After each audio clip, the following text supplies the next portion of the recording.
How to remove your Gmail account from other device. Hi everyone, this is Kate and welcome back to another video, and on today's video we will learn how we can remove Gmail account from another device. So without further delay, let's get started with this video.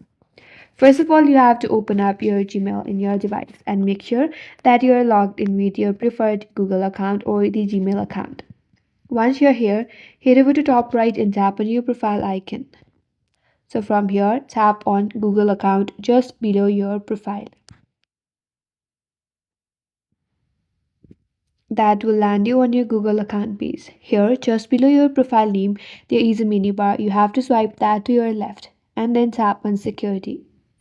Now under security tab, you have to scroll down a bit and under this section that says your devices, you will be able to find all the devices that you're logged in with your Gmail account or your Google account. There, tap on manage all devices. Once you get to this page, scroll down and select the device that you want to remove.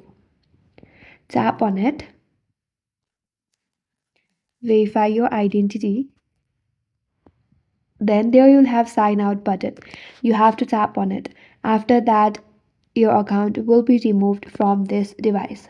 So in this way you can remove your Gmail account from another device, and that's all for today's video.